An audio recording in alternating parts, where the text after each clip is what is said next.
All right. Last week, I posted a "You guys must have some questions" video, or something you might like to know. Well, today, we're going to do the answers. Mr. John Quigley is riding his bike at the end of the month for 6 weeks from Vancouver, Canada to San Diego. And he wants to know what the roads are like and what would be the best source of fuel. Well, I rode my bike from Portland to Oregon, 700 miles down the coast. It was 800 miles in 7 days to San Francisco. The roads were phenomenal.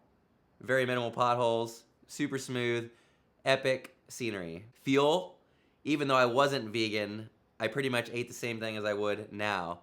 Best sources of fuel: bananas, dates. We had peanut butter sandwiches. Those were the most accessible things we could eat on the road. Then every night, we would just smash it in. Rice, pasta, whatever restaurant everybody could decide on. As long as you're getting in the calories, you'll have an efficient ride. Kavra Remy. Hi! Brian Hughes wanted to know, how do I approach my long-term goals? My yearly goals, I just had Shamrock half marathon, and I wanted to run a sub 120. I ran a 120.29. I ran my goal pace. I just was misled on what I needed to run to get sub 120. But also I got 9th place out of 6,500 people, so that was a great accomplishment. My other yearly goals: to run a sub 2 hour 50-minute marathon at CIM in December. Currently just like running here and there, and I'll start training for that a little later in the year. 1 year as of yesterday, Boston Marathon 2019. I'll be running that, and I hope to PR there, whatever that may be, next year. Lifelong goals: I'd say my lifelong goal is to continue doing what I'm doing, living my lifestyle and growing in what I'm doing. With that timer, let's go into the next topic. Bernard Hard wants to know why I went back to eating arsenic rice. Well, as you all know, the rices found with the most arsenic in it are the ones from Arkansas, Texas, and Louisiana. California rice, Thailand rice, rice from India, those are all great.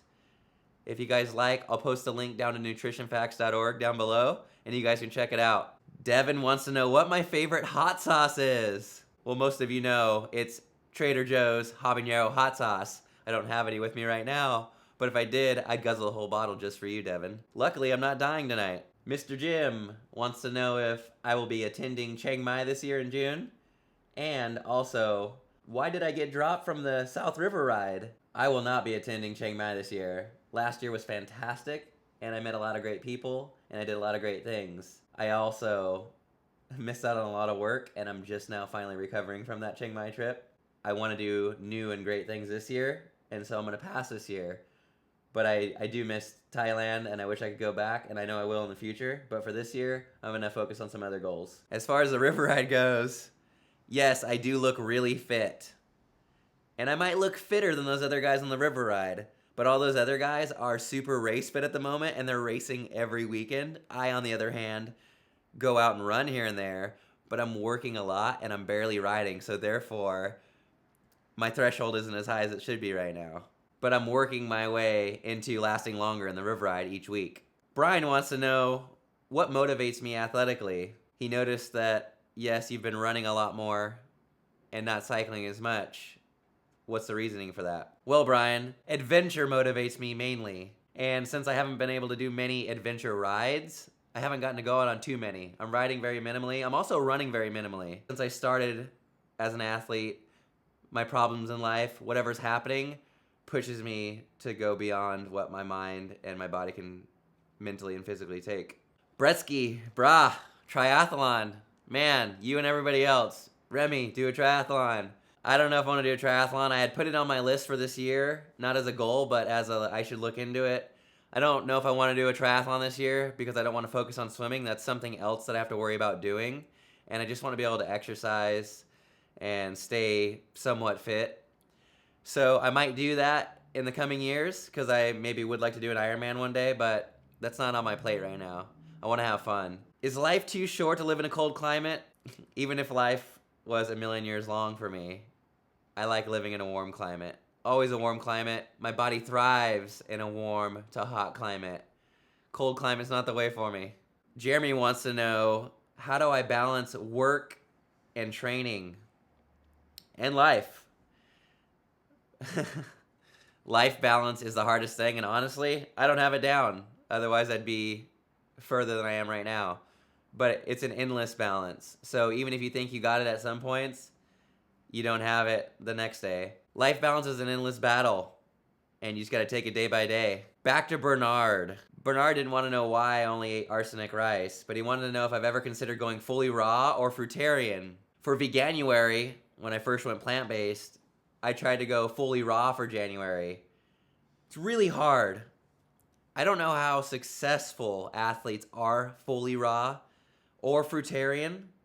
You have to have ripe fruit, and you got to be pretty wealthy to afford a fully raw diet as an athlete. I've consumed up to 6,500 calories in one day just by 4 o'clock, and absolutely have been starving because it's so clean. And I would still smash in like 2,000-3,000 calories of cooked food, which is so much. Because I ate so clean, I felt like I didn't even eat. I had a ton of energy and my metabolism was burning so fast. I prefer cooked foods. I like raw till 4, cooked foods after the evening. I feel best when I eat raw, but fully raw, I don't feel like that's for me. When I ate fully raw, I ate all fruit. I barely ate vegetables because I was looking for glycogen and I was trying to get grams of carbohydrates so that I could stay efficient. Vegetables are important, but you have to eat very minimal of those to get your vitamins and nutrients. So I stick to fruits when I'm going raw. All right, and last but not least, I've been getting so much traffic about these arms and why I blacked out my arms and why am I gonna black out my whole body. I'm not gonna black out my whole body. I blacked out my arms. I explained why I blacked out my arms, and I'll tell you very shortly once again. I hated tattoos as a kid. When I was 16, I started to get into art a little bit, and I really appreciated the simplicity of black work. And I thought it'd be really cool to get a black sleeve. If any of you grew up in the skateboarding world, you all know who Scott Bourne is. He used to skate for Sessions and a couple other skateboarding companies. He also has black sleeves with some negative prints. He's a really rad dude. He's also an artist.